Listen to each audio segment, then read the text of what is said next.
You are listening to X-Wing Radio.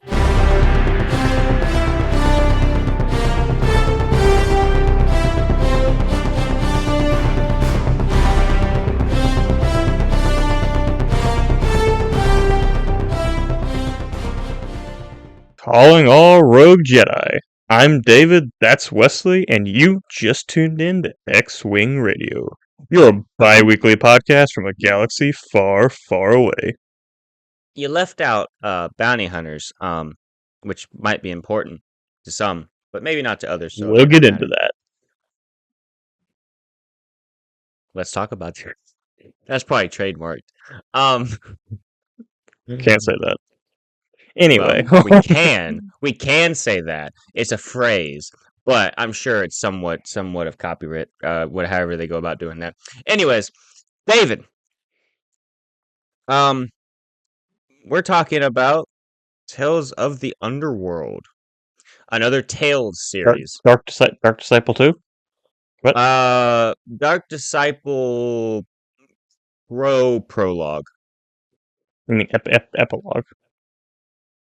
Epilogue. Yeah. I'm allowed to be stupid, David. All right. I am smart for at least an hour a day, presumably. Maybe 30 minutes. It doesn't really matter. Yeah, but that's like the 30 minutes when you like wake up and then hit your snooze a couple times and then finally get out of bed. But by the time you get out of bed, the smartness is gone. Fair enough. I'm probably smarter in my sleep. Enough about my sleep schedule. So yes, like you said, Dark Disciple, 2.0, not 2.0, part 2, epilogue, whatever you want to call it. We see in our first 3 episodes of Tales of the Underworld how we are able to later see Ventress in Bad Batch. Mm-hmm. Yeah, so first thing I want to preface is the fact that if you have not watched Dark Disciple's a book. We have talked about that too. If you have not watched Tales of the Underworld yet, if you haven't watched the book or read the show, yeah, which also if you haven't watched or if you haven't read Dark Disciple either, or watched Tales of the Underworld, there will probably be spoilers for both ahead. So and you'll be very confused. Well, more so confused than either one of me and David are. I don't know about that, but it's possible. Albeit unlikely. I actually, David, it's funny, and I didn't really think about this when I was doing it. It was more, I didn't have anything else to listen to at work, and so I just decided to re-listen to Tales of the Underworld. Sorry. I decided to re-listen to Dark Disciple. But I've just finished that, and then I watched the show, and then it clicked. I was like, oh yeah, Ventress is in the show. They have to reference Dark Disciple. And as soon as the first opening scene opened up and it showed you the cave, I immediately knew. I was like, this is exactly what they hinted at the end of Dark Disciple. They're going to show how it is, and they had to address it because they're making a show completely about Asajj Ventress. You know it takes place after the Clone Wars. You know it takes place after the events of Dark Disciple. They've already preferenced the fact that Dark Disciple is not they're not retconning Dark Disciple. So they had to tie it in somehow, and this is an interesting way of them going about doing that. Yeah, so Tales of the Underworld. Yeah, it literally starts with the last scene in Dark Disciple, or maybe not the last scene, but like one of the last scenes from Dark Disciple, the book. Yeah. It literally starts with. Yeah, go ahead. But the interesting thing is, like in the book, it's from Quinlan Voss's point of view. Mm-hmm. In the show, it's from Asajj's point of view. Yes, and that does definitely give you a different aspect of how it looks, because all we see here is Quinlan going into the water, putting Ventress in the water, as per the ritual in which the Night Sisters, do with their dead. and he lets her go. She wakes up in the water, but she's no longer part of the normal realm. And so when he lets her go in the book, we're seeing him having to let go of her, and they hear voices, right? As they're leaving, him and Obi-Wan, they go, and as they're leaving, they hear voices, and they know that's the Night Sisters, on the other side. But what they don't know is that Ventress is among them. I mean, they do kind of know that, but what they don't know is Ventress is there trying to call out to Quinlan, and that's something that we get to see here.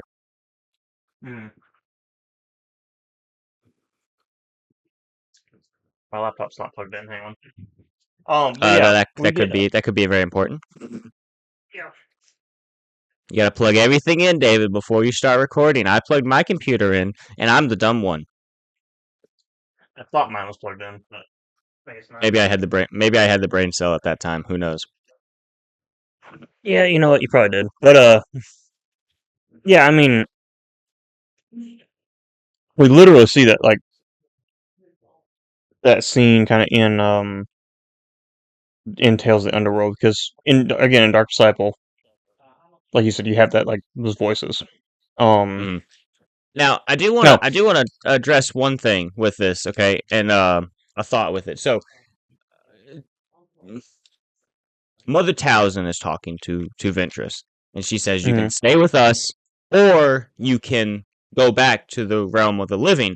And Ventress is like, okay, well, what do I have to what's the cost of going back to the realm of the living? And she says something along the lines of, essentially, you have to sacrifice being with the one you love, essentially. Kind of the gist of that, right? And then the whole entire arc in the episodes is after Order 66, Ventress helps a young Jedi get to what is referred to as the Path, which I want to touch on that a little bit later. Yeah, I'll come back to that then. But at the end of it all, Ventress finds out throughout this arc and everything that the Path was established by Quinlan Vos. That perks her ears up a little bit, and she kind of wants to go and see it. But before she goes to the Path, and actually gets to the point where she would be on the Path or whatever, or a part of the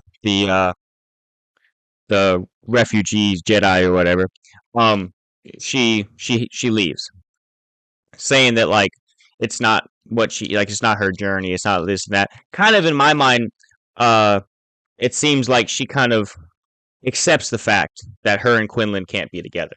So am I misreading this? I mean, obviously I watched this once through, and I didn't sit there and analyze it too much. Sometimes it's a little hard having a baby crying somewhere near you. Andor's gonna be fun, David. I might need to rewatch some episodes, but anyways, so I might be misremembering or not really thinking about this too well. But is that kind of like the gist of what she had to sacrifice? Is basically being with Quinlan. She had to sacrifice that to come back to the realm of the living. Yeah, I mean, I'd have to go back and rewatch that scene, but is it a little more vague? Is it a little more vague than I'm letting on? I mean, I could be completely wrong on this. It's just kind of the way that I took it was essentially the gist of it. It is kind of vague, but that is what is implied. Okay. Now, the only thing that I would say about that is, what would, in Ventress's eyes, be the point of coming back to the land of the living? If her whole entire goal or reason for doing it would be because she is in love with Quinlan, then why would she come back if being with him isn't something she could do?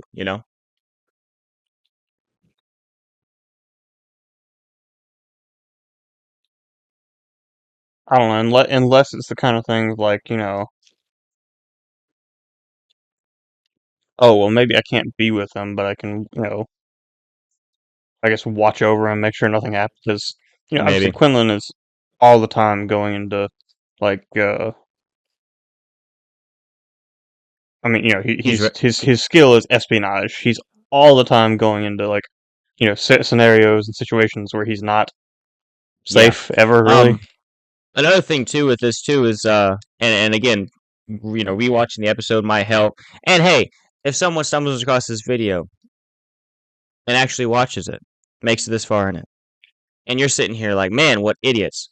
First off, you're right. Second off, comment down below what your thoughts on that scene are, and like what's going on with it all. Like, what does she actually have to sacrifice? Is she sacrificing her love for Quinlan, or is she sacrificing being with the Night Sisters?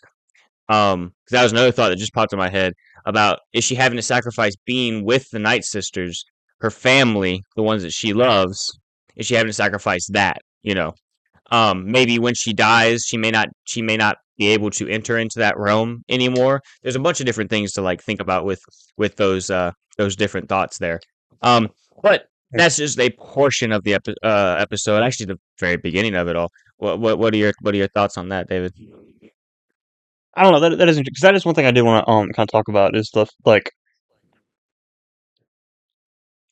the afterlives in Star Wars, because Yeah.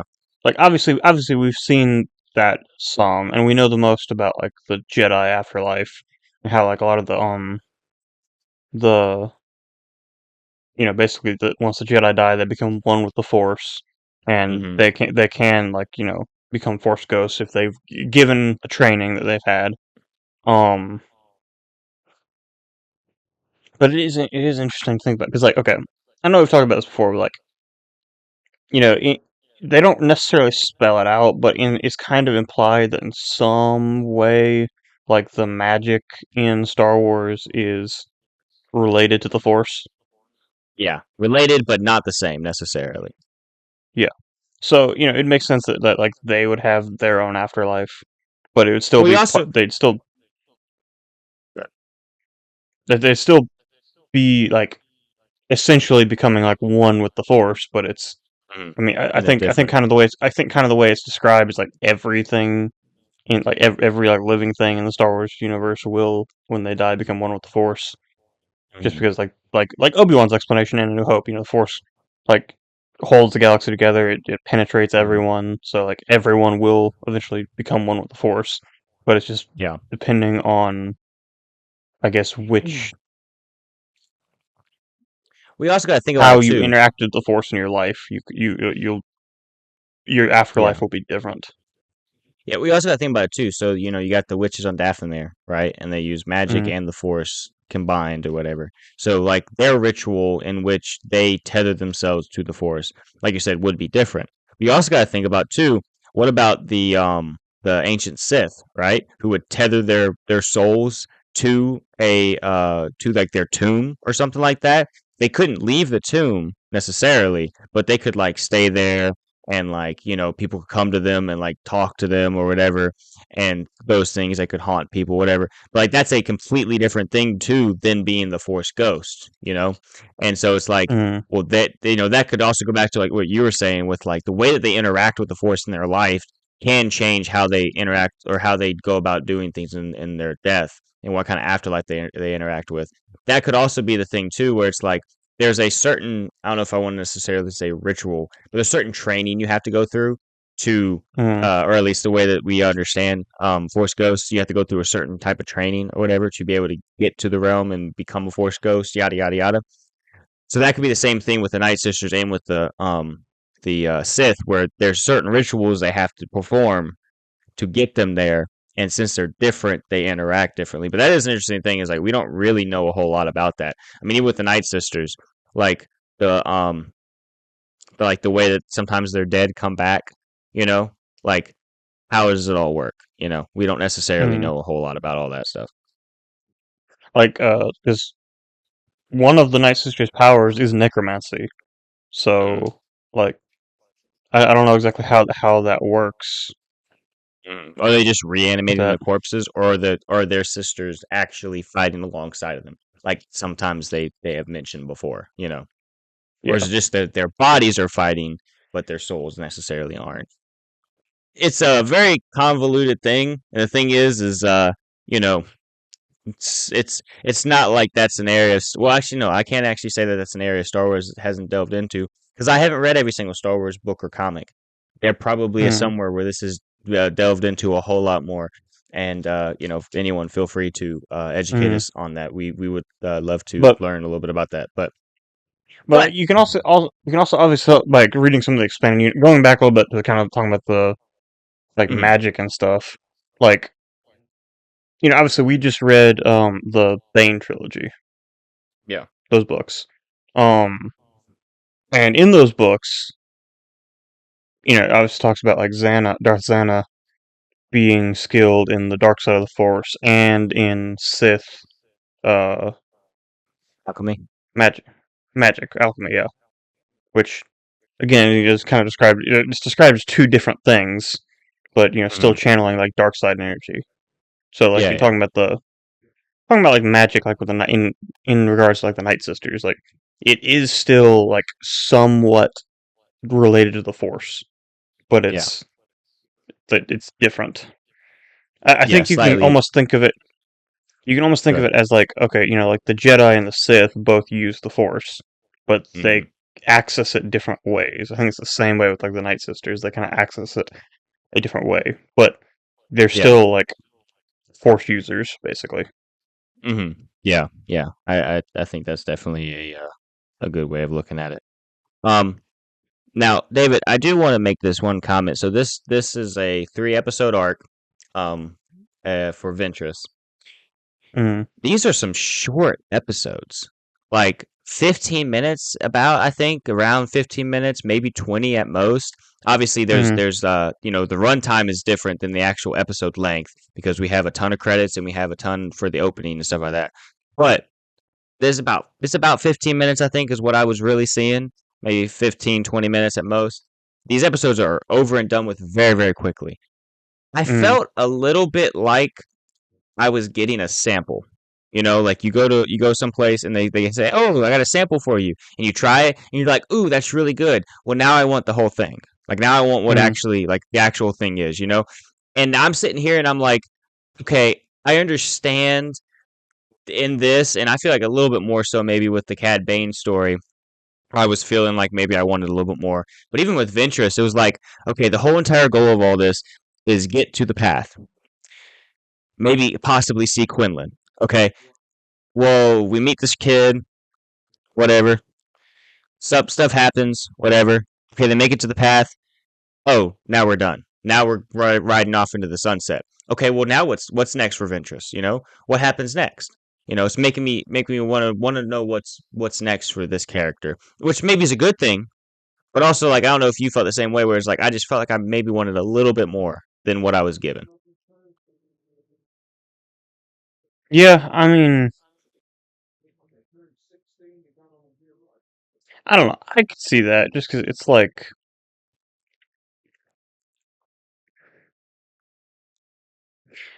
I kind of hope that the Ventress part was they were experimenting with maybe like a backdoor pilot because I would honestly like to see Is Ventress over here about to train up Padawan? I mean, even if it's not a show that was specifically about Ventress, I think it'd be cool to see her in other stuff. Yeah, and find out more so what she's actually doing during the time of the Empire. I sit here now, and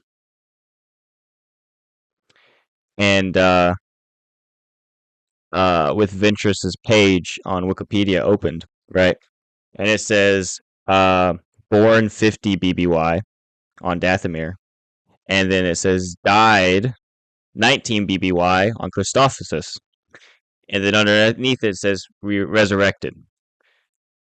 So we don't know after she comes back. We don't know what kind of life she lives. We don't know anything about her time under the Empire.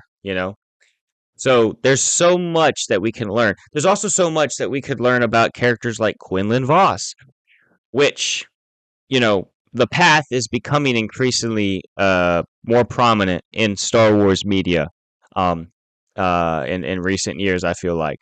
And that is one thing that we need to discuss here in a little bit. But, there are so many characters and so many things that would be really cool to see between the events of Revenge of the Sith and A New Hope. Mm-hmm.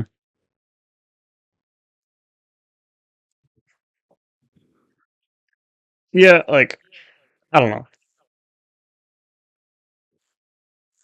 This also raises another question, too. So, getting a little bit talking about the path here, too. So, Yeah, let's go ahead and we dive into obviously that saw. some.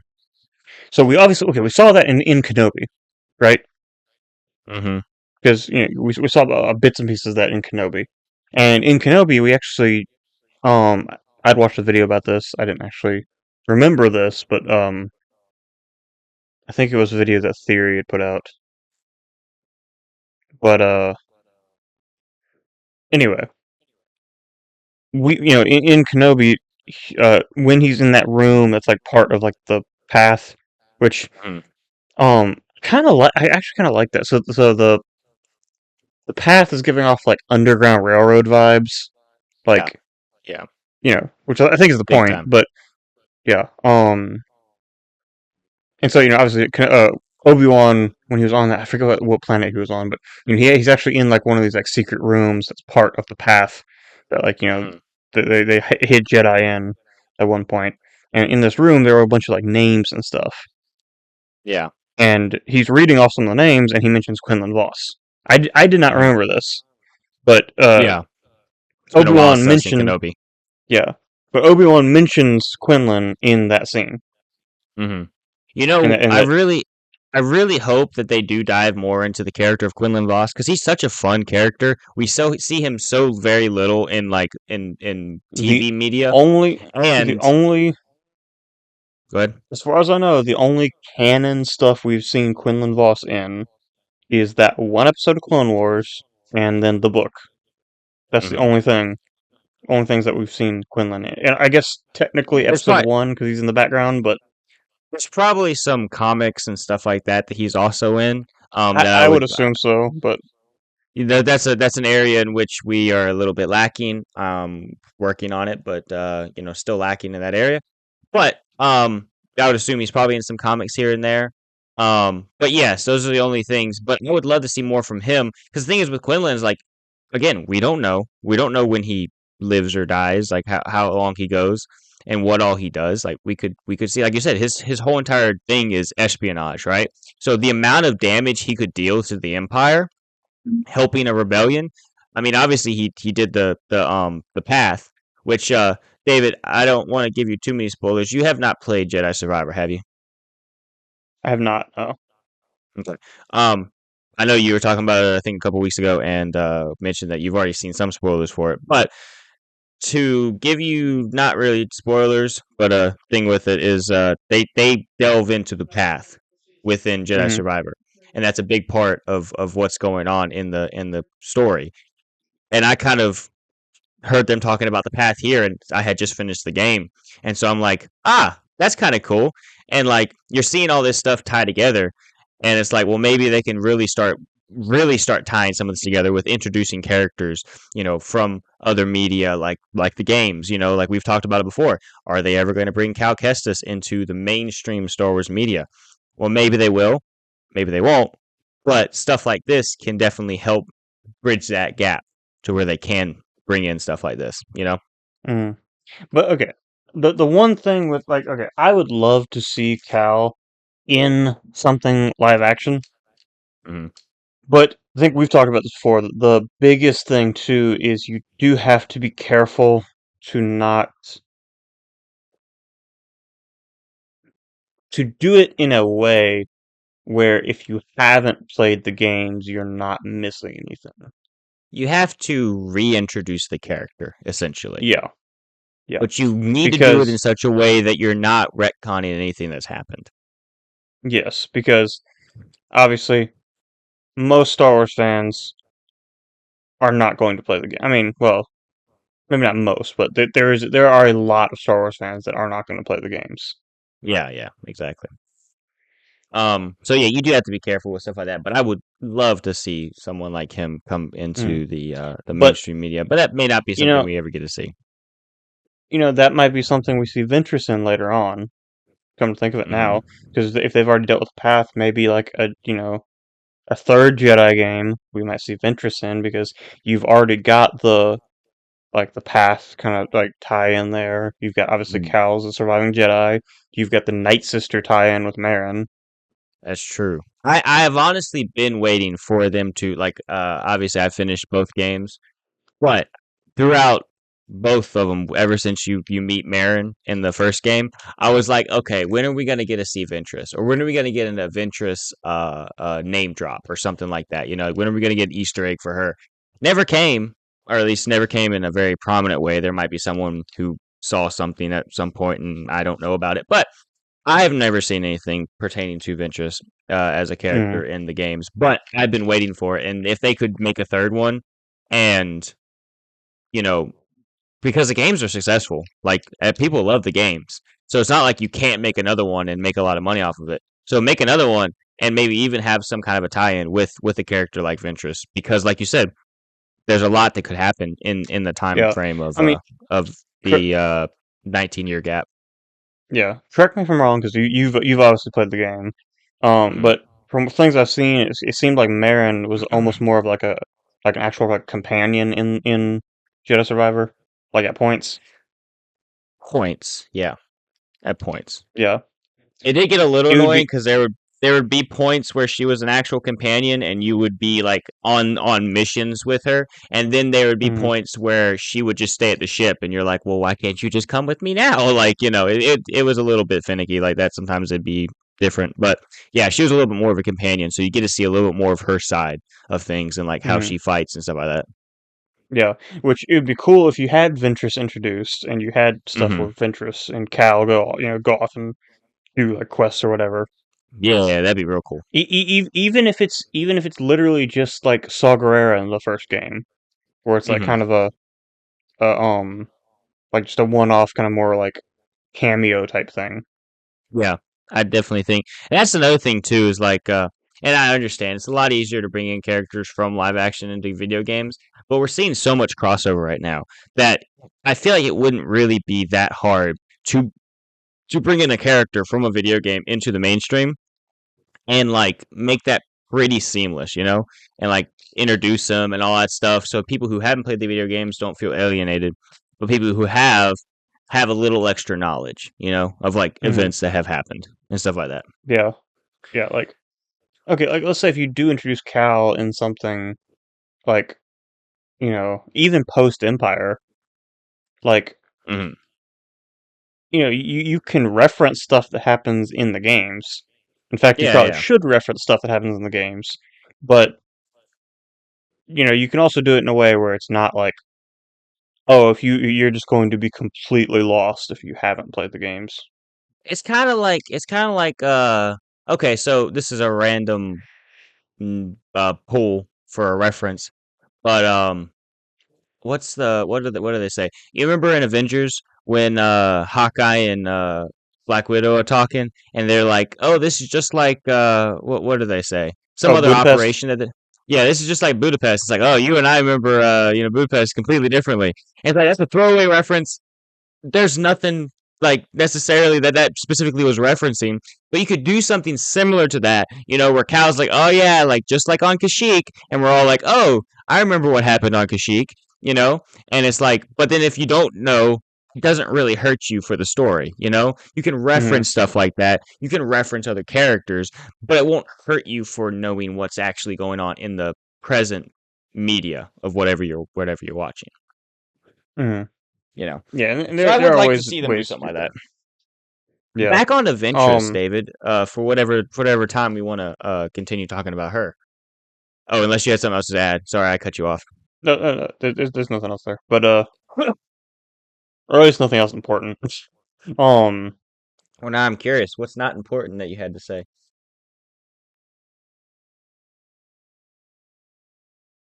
I don't know.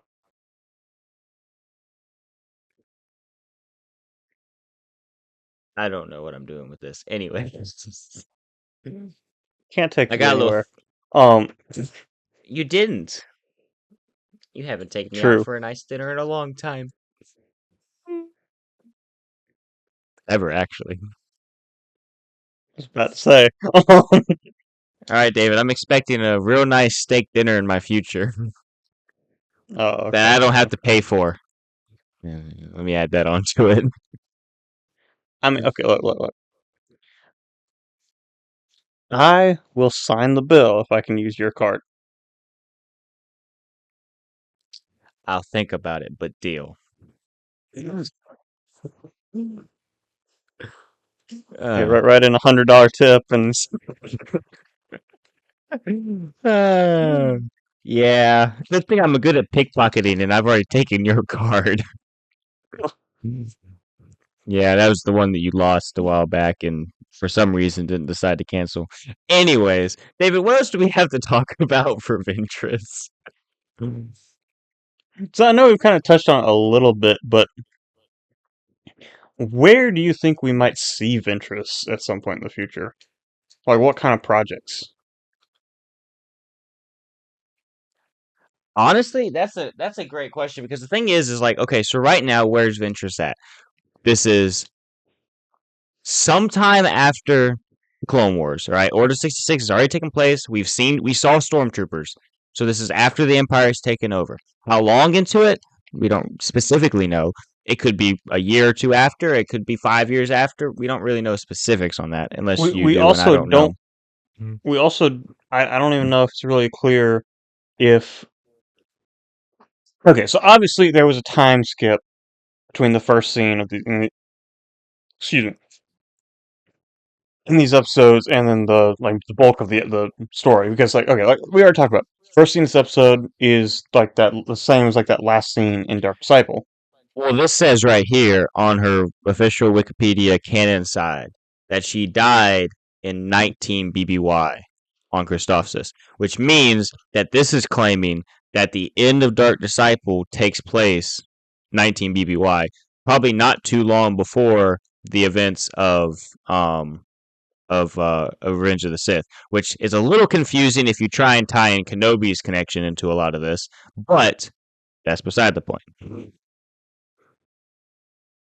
Yeah, because he was supposed to be on the Outer Rim sieges for months, so. Yeah. So we're just gonna overlook the. So that's the thing is like, okay. So here's the thing, David. You and I are very serious about Star Wars.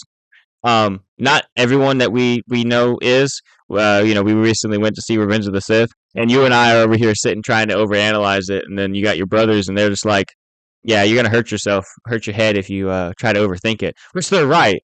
But it's kind of our unofficial, unpaid for job to do so. So we're gonna overthink it and then hurt our brains over it. But that doesn't really line up as far as the what we know. Like Kenobi should not be there around 19 BBY.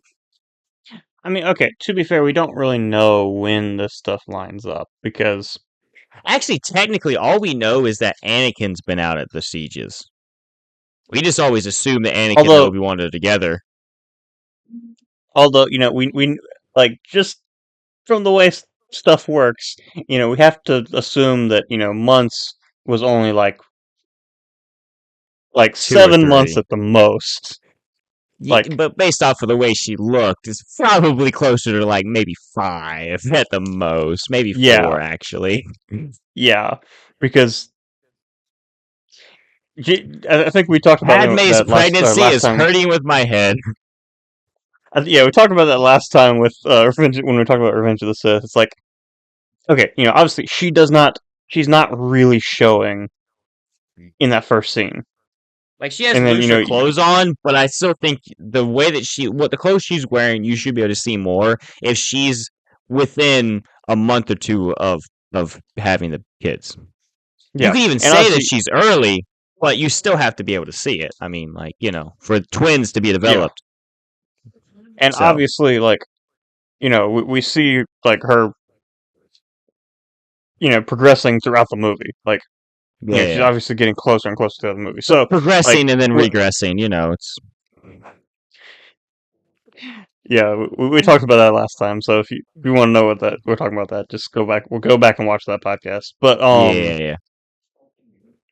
But so yeah, I mean, like, Anakin couldn't have been gone for more than like 3 or 4 months. A Because year or two. Year or two. Send Obi-Wan back every once in a while. Okay. Luke, I am your father. From a certain point of view. Wesley. Okay. I know you don't know a lot of this stuff, but despite the common misconception, just because with twins you're having 2 babies doesn't mean you're pregnant for twice as long. Oh, I thought you were going a different direction with that, which is why I was preemptively laughing.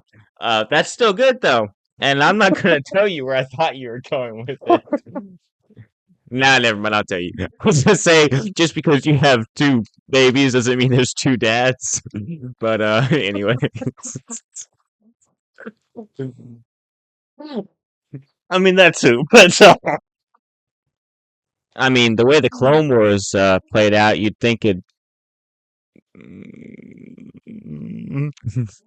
don't go there. Don't go there. You think there'd be a different trio.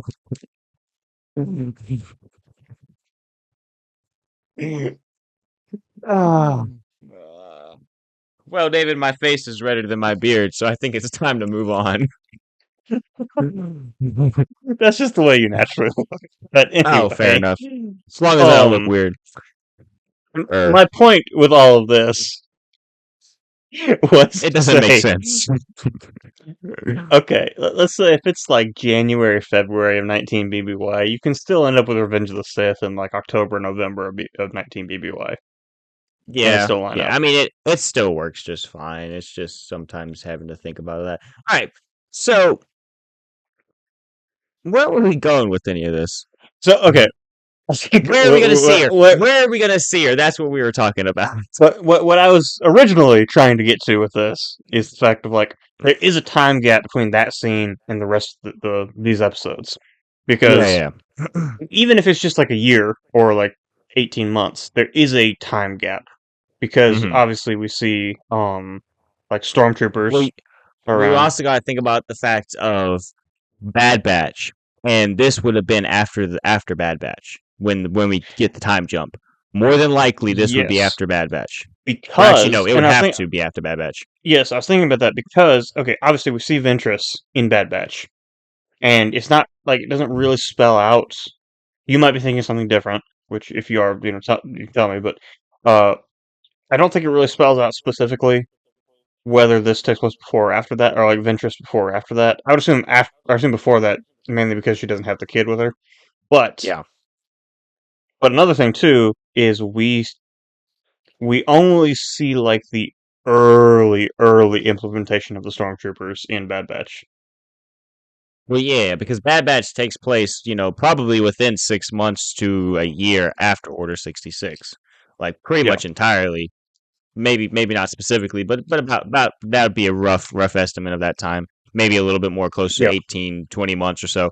But my thought with this too, and the reason that I would place that before this, aside from what you were referencing there, one would be the kid, but two, I believe that she's still kind of in the bounty hunter mode when we see her, and she could go back to that with the kid, and something could happen to the kid, but I don't think that would be the case. I think she went and settled down a little bit after realizing she didn't really want to deal with that, and then she ran into the kid. I would place it that before this show. But anyways, that all being said, this takes place, like, I feel like more than likely we're probably not much more than like 2 to 5 years removed from Order 66. So we're probably only in like at most like 14, 15 BBY. The Jedi Purge is still in full effect. But they're still hunting down Jedi. But like I said, they've had enough time to actually, like, the Inquisitors are around, which obviously they were not around in Bad Batch. Yeah. I might put this around maybe like 17 BBY. Give it like roughly 2 years or so. Establish the Inquisitors, but they're still on the hunt for mini Jedi. You still have Stormtrooper armor coming into play. Ventress has been around for a little while longer. And a Padawan who's done decently could still, he's still on the run, yada yada yada, but hasn't necessarily found anything. The path is established, but not in full swing necessarily. Or like completely all this stuff. But anyways, I say all that to say this.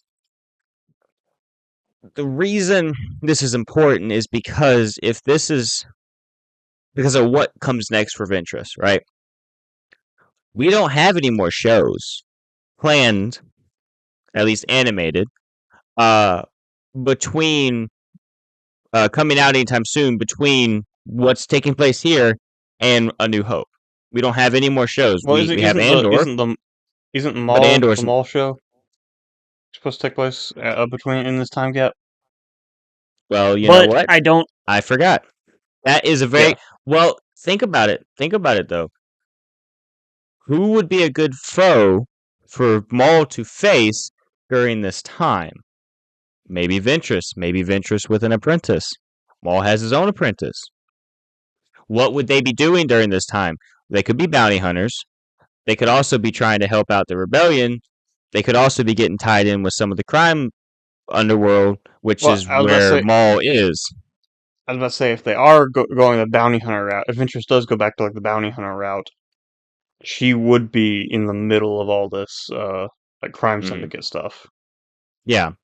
And it could be bounty hunter in a very loose term, or like just, whatever they're doing specifically. But it leaves it very vague. I don't know what their plans are or intents are. Obviously, I'm not them. But I am interested to see what exactly where she appears next. Because that could be a very real possibility. She could show up again in a new show like Maul. Mm-hmm. Now, David, I have a bone to pick with this arc. A couple months ago. Yeah, that sounds about right.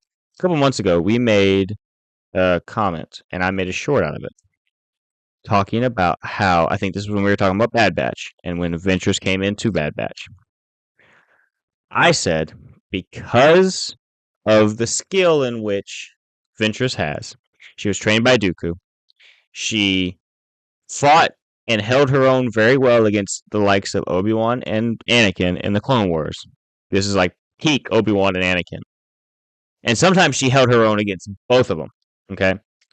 I said Ventress would annihilate a Inquisitor. Mm-hmm. Well, I think the show got it wrong. I don't think I got it wrong. I think the show got it wrong.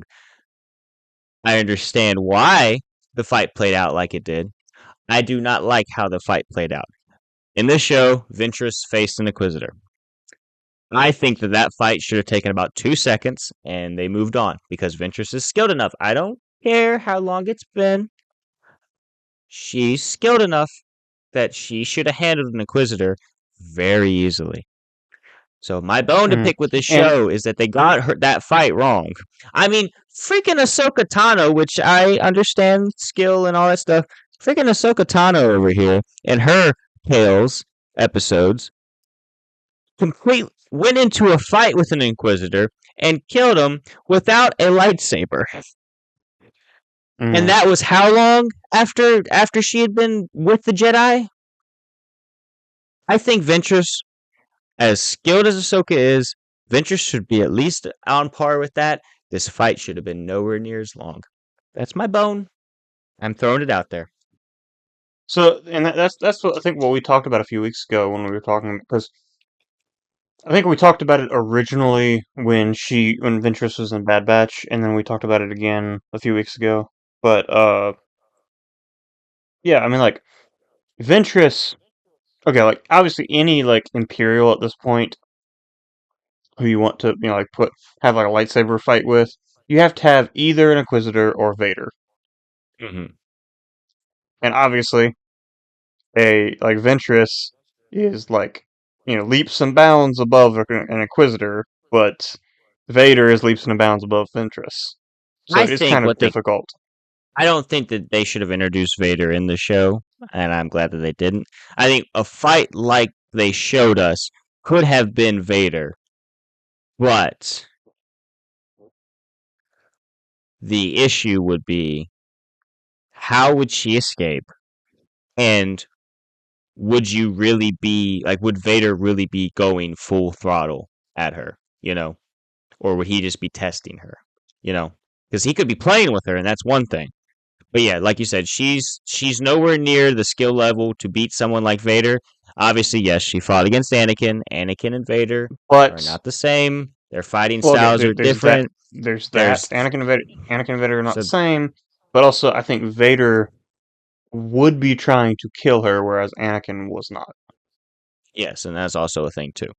Yeah. But I didn't like it. I watched it, and when they brought into the scene, right, and they both ignited their lightsabers, I was like, this is going to be a long fight. It shouldn't be a long fight. I even paused it and I looked at Sarah and I said, this is going to be a longer fight than it should be. And my opinion still stands despite Mm, the fact that they're going to prove me wrong with this. I I yeah. I can, if I disagree with George Lucas on the fight that I think Palpatine um uh was actually toying with Mace Windu just so Anakin would actually fall to the dark side. If I disagree with George Lucas, the man himself, you best believe I'm going to disagree with Dave Filoni. Like, I'm going to do it. Yeah. I mean, okay. I'm not disagreeing with you. I think Ventress should have easily fought, been able to win that fight. And I think you even mentioned this, like the reasoning that's probably give or most people are going to give of like, oh, it's been a long time since Ventress has, you know, fought someone. But Poor you also excuse. brought up an interesting. You also brought up an interesting point too. Ahsoka. It is. It's Hmm. all. It had also been a long time since Ahsoka had fought anyone, and she managed to do it without a lightsaber. Probably longer. Probably Yeah. longer. Because Ventress had been honing her skills as a bounty hunter. I understand there's going to be different skills with that. But still, I mean, And Ventress still had a lightsaber. you also got to think too about the fact that Ventress had recently being a little bit of a loose term, but recently had just gone toe to toe with Dooku. So Yeah. a Also, very loose term for recently, but another you get what I'm saying. another thing, like very off topic, but talking about Ahsoka. So in the Ahsoka show, I kind of I know we talked about this when we talked about Ahsoka. I expected when they reintroduced Ezra, and Sabine was trying to give him back his lightsaber, and he's like, "No, you keep it. It's yours now." I expected him to start doing like what Ahsoka was doing in that fight, I know the fact that he just woofed on it and basically just was like starting to run and it's on his face, like it was or disappointing. or do you remember in the 2D animated Clone Wars that one sequence where Mace Mace Windu Windu is fight, fighting like it was fighting the army of battle droids, and he's like using a yeah, hand-to-hand combat? That's what yep, Ezra should have been doing. That would have been awesome. yeah. They nerfed him a little bit, or at least what he should have been. I had my problems with the show, and I have vented those. And you know what? Ahsoka season 2 is apparently filming, so we will be talking about Ahsoka season 2, and I may or may not have problems with that. We'll see how it all goes. We'll see. Could we We'll see, see. We got could plenty of we see Ventress in Ahsoka season 2? a live action Ventress. That'd be kind of Could cool. we could we see a live action Quinlan Voss in Ahsoka season 2? Yeah. See, there we go. Now we're really talking here. No, but you know what? My hopes are up. That's part of my problem. I get my hopes up and then I get dashed, cracked like a skull underneath a foot. Anyways, that Hmm. was graphic. And, David, and we have. Go ahead. I was about to say it would literally just be for the dark fans of Dark Disciple, people who actually read the book. But Yeah. it would be kind of cool to see like in like the Mandalorian and Grogu or Heir to the Empire or the Ahsoka show or something like that, having like Quinlan and Asajj reunite. But again, that would Yeah. really only be for fans of the book. Yeah. I do think one thing with this is that if they stick to animation for these, I do feel like newer Star Wars animation are for the fans that are reading the books, reading the comics, playing the video games, because it's not a thing nowadays. I personally I don't believe this. Where casual fans are consuming all of the animated stuff. But the animated stuff nowadays is not specifically for kids. You know? I mean, honestly, what I just watched, it wasn't very bad, but I don't know if everything that was like put out in these 6 episodes that we just watched for Tales of the Underworld would be something that a kid should watch, or at least should know all the meanings behind what's going on, you know? I feel like there's a lot more, in some sense, adult themes going on in it, you know, that maybe shouldn't, like, it's a little, I feel like it's a step up, maybe slight step up from what we saw in like Clone Wars. Bad Batch, I think, is definitely along those lines. Rebels isn't there yet. Rebels is a kid show, or more so a kid show. I understand some of those topics it touches on, and I understand it's probably a lot more along the lines of Clone Wars. I feel like it's a little bit below Clone Wars in a lot of the stuff that happens. Yeah. Now we can move on to the Bane stuff because we probably should need to. I don't think we'll have as much to say about that, but we do need to talk about it. But one thing I do want to mention here though is I just had an idea or a thought. Tales of the Jedi season 2. Tales of the Jedi season 2. What if we get 3 episodes about Baylan Skoll during the Clone Wars, and then 3 episodes about Quinlan Vos surviving Order 66 and establishing the path. One way or another, I definitely think you're right on the fact that they do need to establish more about Quinlan. That would be my hand is very dirty. Anyway, so I do want to talk about Cad Bane for a minute here too, because you want to talk about Colby?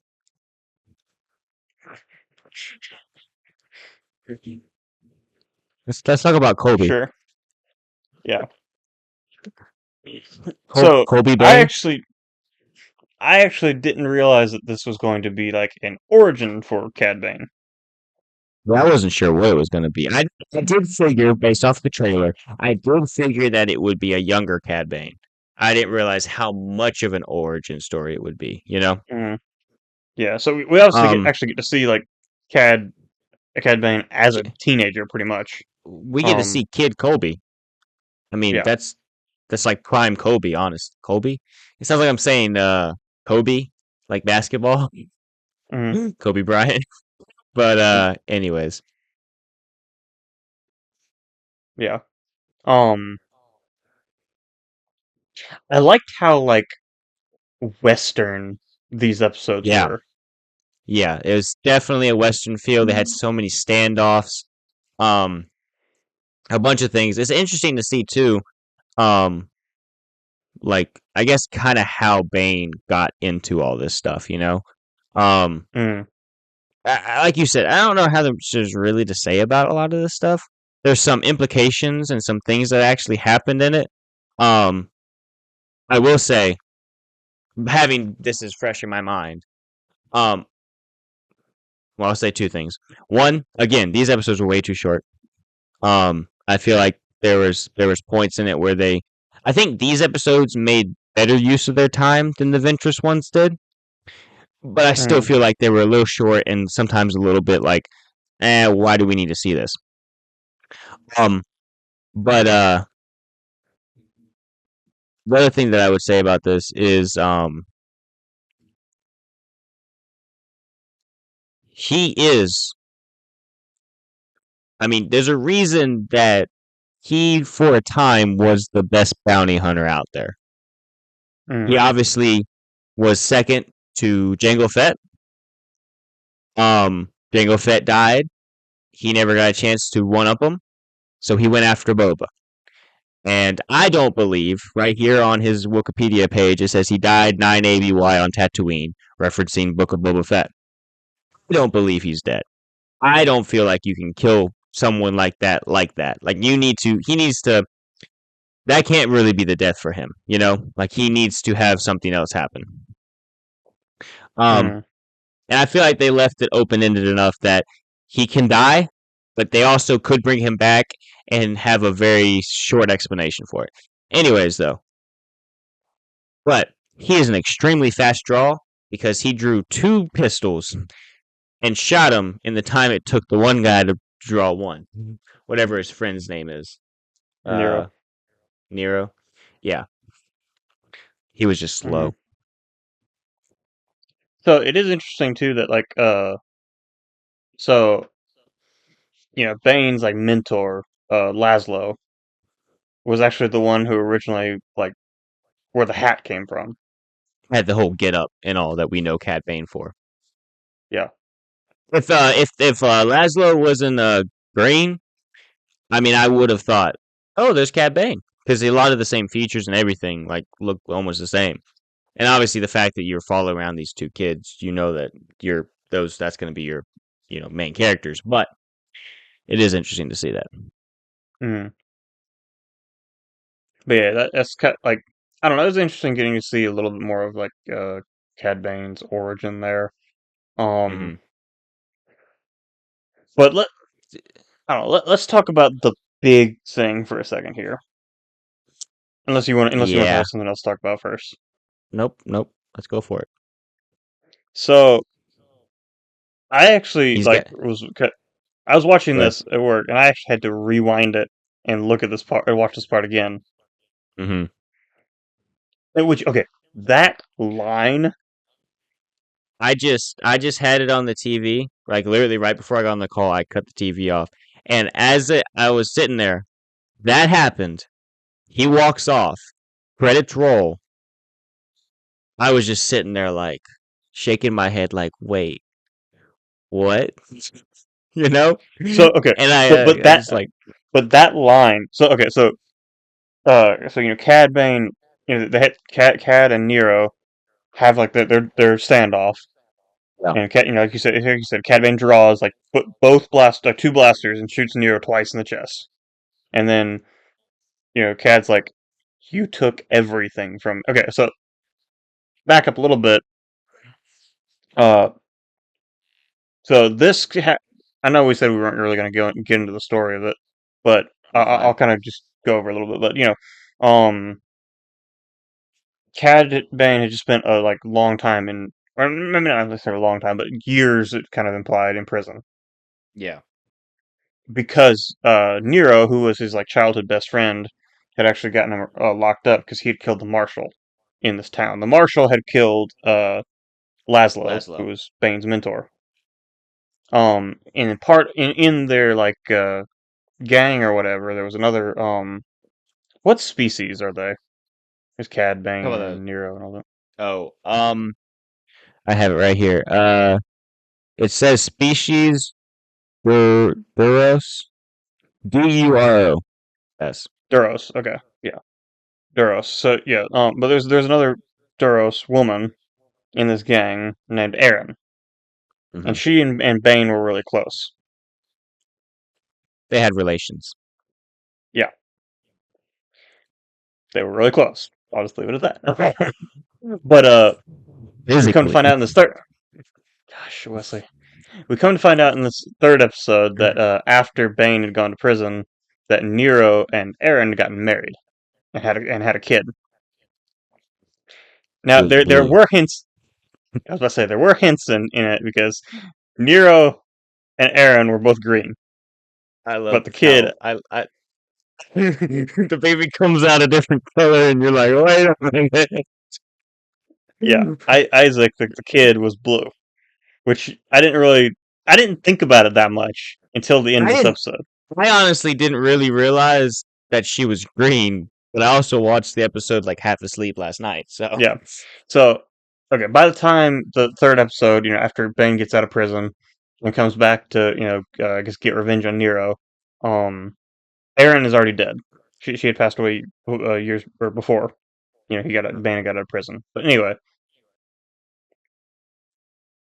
after the duel, Bane is like, standing over Nero, and Nero's like dying, and the kid Isaac had to run up and was like, because was basically his father, Mhm. and Bane's like, you took everything from me, and then Nero looks at the kid and says, not everything, and then dies. and then dies. Like that line was just like Oh my god! I had like, but like I said, I had to like rewatch this scene because I'm just like, what? Yeah, that kind of had me a little like that's a great line. Like, Yeah, and the thing too, I had a bit of spoilers, but it didn't really matter when it came time to actually watching it. Um, but I had a meme pop up and it said, okay, now we're so basically now we find out that Cad Bane's a deadbeat, deadbeat dad, and it's like, yeah. okay, And then but at the same after time, that, go ahead. but as I said, after that reveal, like you see, like it has like a close up of Bane, like you see it in his eyes, like he realizes this, and then he walks away. Well, he even reaches out to the kid at first, but then a lady comes up and like grabs the kid and is like, "You stay away from him." And it's like there was a hesitation to be like, "Oh," but then you're like, "Well, what are you going to do, right? You just killed the only father he knew. You know, Mm, you haven't been around. You've been in prison, whether you wanted to be or not. You haven't been around. You just killed the mm, man that he looked up to as a father. You can't start a relationship with this guy now. It's mm. too late for that." And so yeah, that was those were some really good episodes.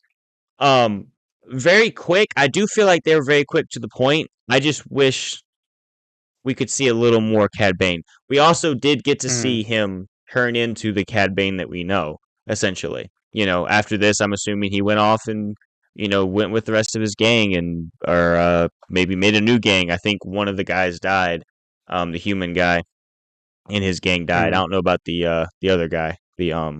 What's the reptilian species? I don't remember the name of the species, but Him. He might have been around still, but you know, it's like it's I don't know. There's not a whole lot to say about those episodes, but they really were good. And it's kind of one of those things too. It's like the traditional, like, not only were him and his best friend put on opposite sides of the law, they were also fighting over a girl. You know, like in the mm. most petty way. Like they were also fighting over a girl. Yeah. So Which there okay, were a lot of that elements to is this. hmm, that is one thing. So to anyone, I know we kind of spoiled one of the big things with uh the Bane episodes especially, but We to warned anyone who you. hasn't, yeah, we won't do. But to anyone who has not watched these episodes, like okay, if you have read Dark Disciple, you'll get a lot out of the Ventress episodes. But I mean, okay, if you haven't read Dark Disciple, I don't think you'll get as much out of them. They're good, but Yeah. they're not like it's a lot of the other stuff that we talked about that I feel like is what made those episodes interesting to me. But the Cad Yeah. Bane Yeah. episodes were just good. Hmm. Yeah. They were just straight up good. And I think about it too. Like we need to see more Cad Bane in Star Wars Hmm. because you think about it. We just finished a month or two ago talking through all the Clone Wars. Clone Wars is when Cad Bane was introduced. We only had maybe like three, maybe three arcs, four arcs for him in all 7 seasons. Not much, honestly. Not much as I And then remembered there being. what we basically get like just a cameo in Bad Batch. Cameo in Bad Batch, and then we have a cameo in something like Boba Fett, and like that's it. Mm, Um, I did have something reminded to me the other day. The throwaway line in Solo with Beckett, and they were like, "Oh yeah, you were the guy that killed Aura Singh." It's like, well, that's kind of a crappy way to kill off such a famous bounty hunter in a throwaway line. But at least they didn't do that to Cad Bane. Um, he at least mm. deserves a little more respect than that. But he Now, definitely deserves more respect to actually be on screen a little bit more. now, how that kind of reminds me or makes me think of something. How would you feel if we got like a pre-Clone Wars Cad Bane game? Just go and um make a game, or sorry, don't make a game. Go make Uh, it's so forgettable. What's the name of this new Star Wars game that came out that was supposed to be about a bounty hunter? Oh, you're talking about we talked about Yeah, that game. Uh, Outlaws. Outlaws. Yeah, yeah. Just make Outlaws, but make it about Cad Bane, and then I guess also pre Empire, pre Clone Pre-clone, Wars. but it would be also be so cool to see pre-Clone Wars because we Yeah, yeah, haven't yeah. seen nothing between that takes place between um uh Phantom Menace and Attack of the Clones. Yeah, and I mean that would be he was born in 60 BBY, 62 BBY. I mean that could be like 40, 30 or 40 BBY taking place, and that's still a decent amount That before. means he's like 70 in Book of Boba Fett. Yeah, He yeah. old. He is 70, 70, 71. Hmm. Not that old, honestly. Old in human years, but I don't know how old his species lives. But True, true. that puts him at like around 50 in the Clone Wars. Hmm. So that is an interesting. So okay, because of that, I'd probably say that like This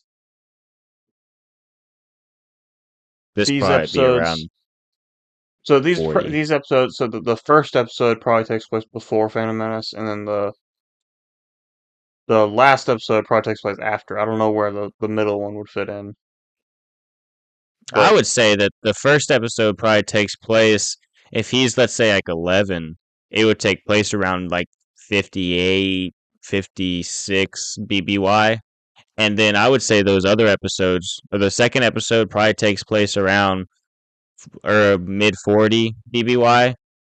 And I don't think he spent more than maybe 2 or 3 years in prison. I feel like that'd be a long time for someone of his nature to be in prison. yeah, So maybe two. He also got off on a technicality, but it was also murder. But then also Star Wars is a little weird. It's not like our universe. Like different places do different things, and he also got off on a technicality. So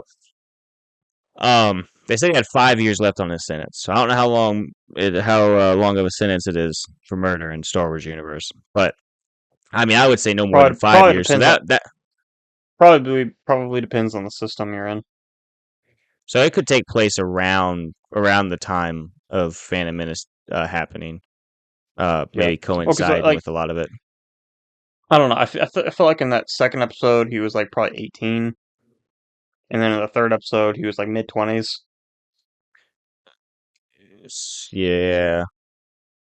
When does a Phantom Menace take place? What?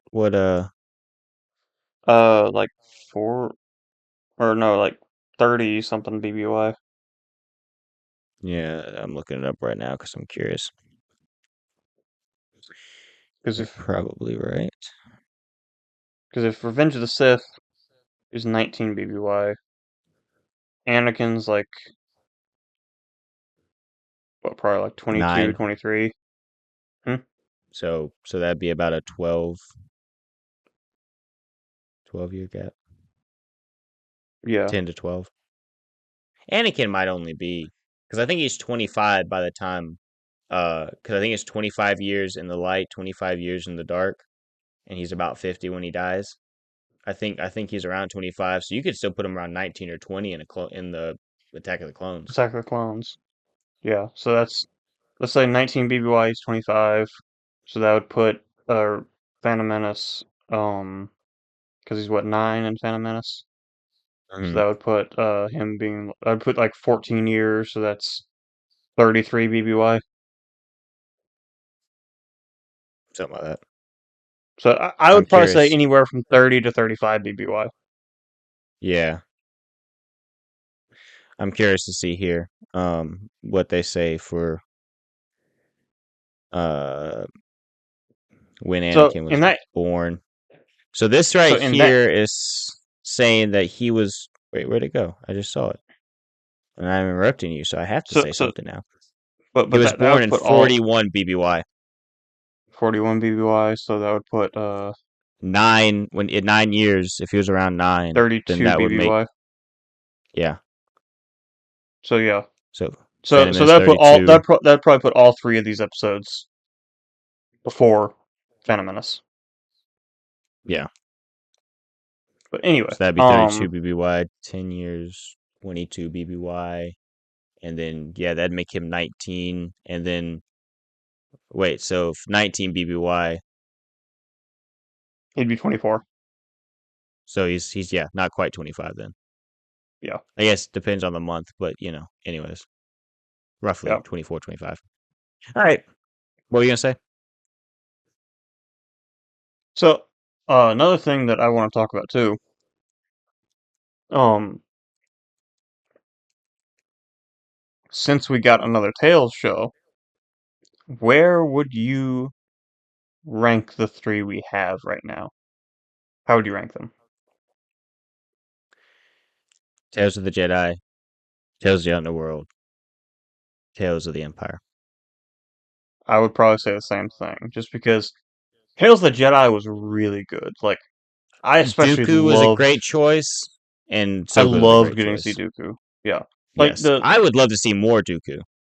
yeah, the Ahsoka stuff, it was good. I don't think It like the was Ahsoka arc. good. I was gonna say, I don't necessarily think the Ahsoka arc was like. I would probably put it about the same as like the Cad Bane episodes here. Mhm. Is like how much I liked them. Um, but I think then as a like, whole, Tales of the Jedi had two arcs about two characters that were interesting. Tales of mm, the Empire bombed because I don't really care about Morgan Elsbeth. I don't really care about um uh okay, Bear Safi. I it didn't was mind them, cool. It was but cool getting to see the Inquisitorius more, but yeah, I don't think Barris just was not an interesting enough no. choice for that, and I liked neither the really was last Morgan episode. Elsbeth. I liked the last Yeah, it was episode of good, but Barasafi, but it wasn't. It like yeah, the whole entire show was a little lackluster. This show, the Cad Bane episodes were good, and because of the tie-in with Dark Disciple, the Ventress episodes were pretty good too.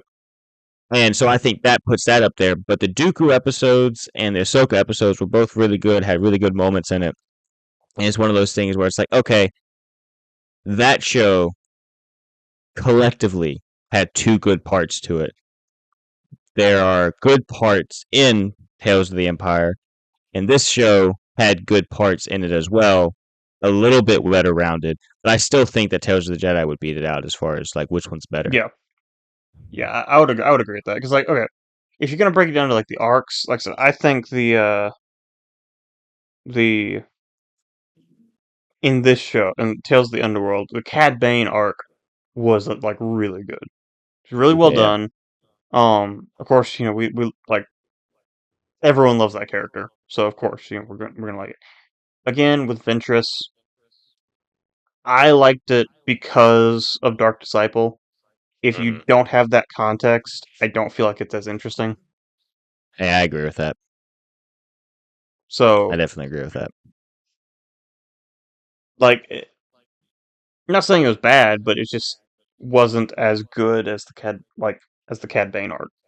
As a standalone story, it wasn't as good. Yeah, Um, yeah, I would say I agree with that. Um, I mean, but all in all, like I thought they were both really good. If you haven't seen Dark Disciple, go check out our video about it. We did talk about it. About I think back in August, so you have to go back a ways, but it's still out there, and we've talked about it a good bit on the channel since then. Um, but these episodes still were really good. If nothing else, watch the Cad Bane episodes or the last three episodes. Um, mm, and I do want to make the comment: we have had a ton of Star Wars coming out recently. Between Revenge of the Sith being re-released, which David, that is now the highest-grossing re-release film ever. Did you see how much it made worldwide? did not. Well, opening weekend in the States, domestically, it made around 45 to 50 million opening weekend. Okay. This was, I believe, when I looked this up or I saw the thing on it, this was only like Wednesday or Thursday of the week after it came out. It had already grossed around 900 million worldwide. Daggum. Per what I've I read. can tell you. Be wrong.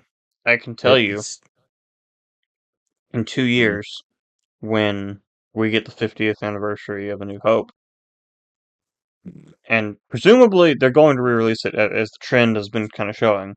mhm. You want to get We Star are Wars gonna fans interested? Give them that. picture this too. What if they re-released like one of the original copies of it? The original theatrical release, because That wouldn't be I've bad. I have never seen that. How would we? I mean, even David, the old VHS tapes that we had, like that our parents let us use, this is edited. This is not the Yep, original. And yep. this is probably copyright like 19 something, you know? But like like you said, the original, that's a whole different thing. And I don't think anyone in our generation, I mean, unless you like pirated it or something, I don't think anyone in our Yeah. generation or most people in our generation have not seen it. Yeah. Like unless you were, because I mean, like just how fast Lucas like put out newer editions of it. I mean, unless you really went out and saw the movie in theaters, you probably didn't get to see it, you know? Or Yeah, unless you were around and you bought the VHS, which might have, did they do that set in the 70s and 80s? Did they go out I and don't sell think home. VHS? I don't When did home movies become a thing? 80s. I think 80s. I think, but I don't think it really He became also like super he popular also until. might have remastered it before the home video release,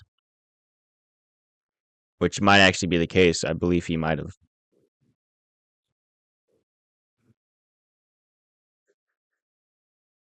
Okay, so home video became a thing in the 60s.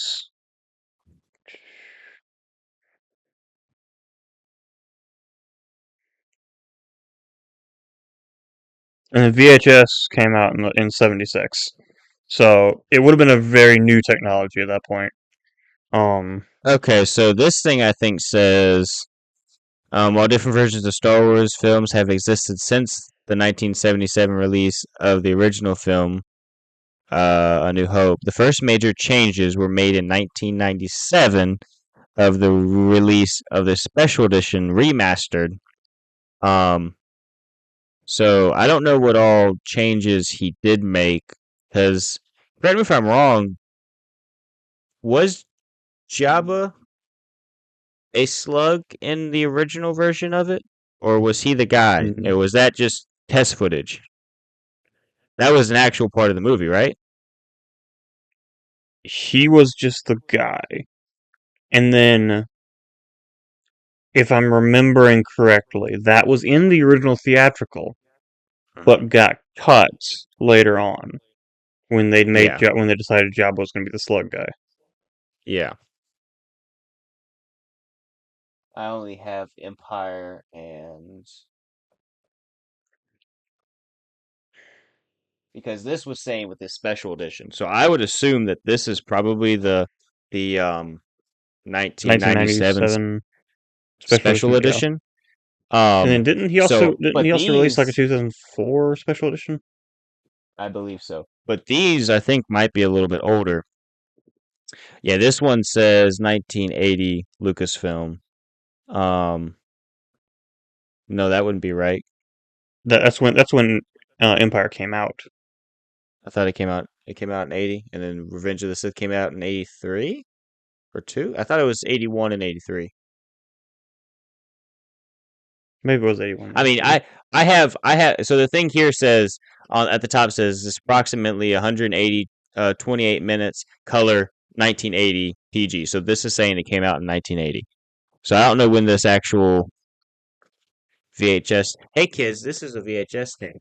This is what we used to watch movies on. You had to rewind it.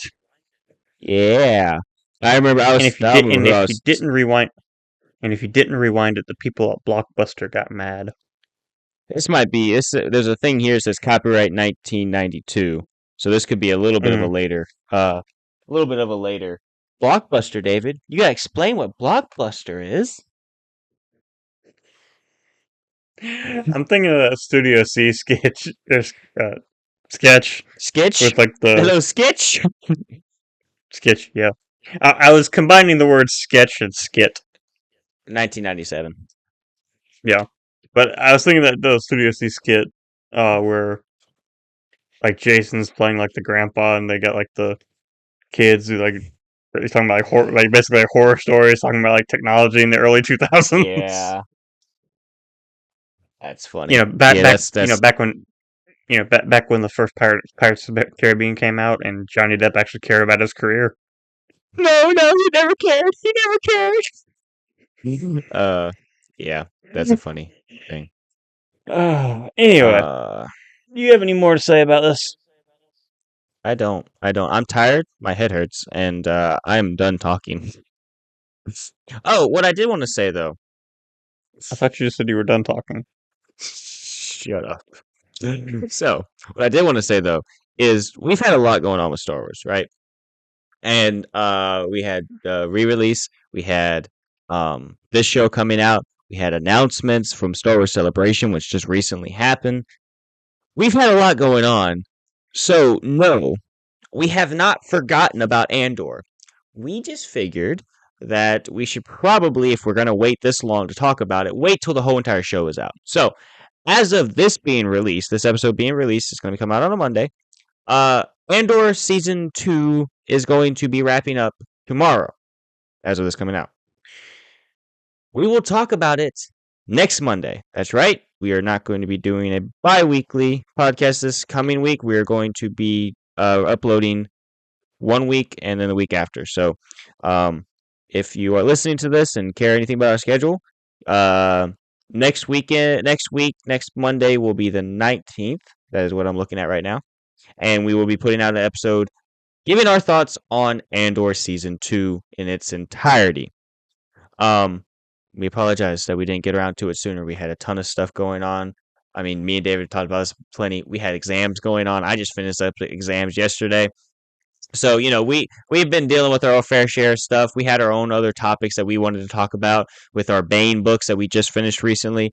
And, stuff happened. Like, Star Wars dumps things out all within a span of, like 2 weeks, and we have to talk about it, and we're a bi-weekly podcast. It makes things difficult. But we're going to get to it. We're going to talk about it, and I think, it still is of some interest, even just a little bit after that comes out.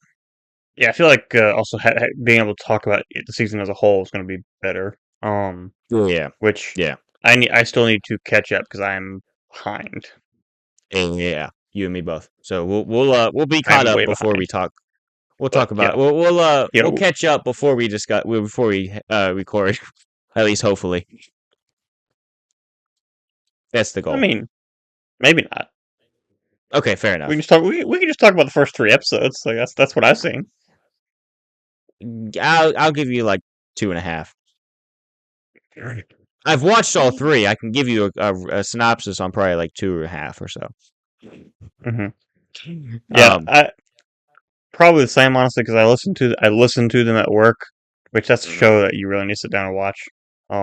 Yeah, and you need to pay attention to. I have, for whatever reason, I've been having issues trying to sit down and actually watch the shows. I feel a little bad sometimes because I've been spending a lot of time with work and school, and got a family to pay attention to too. But life is life, and you deal with it. So I will definitely not be prepared next time we talk about this, or next time we talk, but I'll be as prepared as I ever am. I was going to say, we're never prepared. Fair enough. David.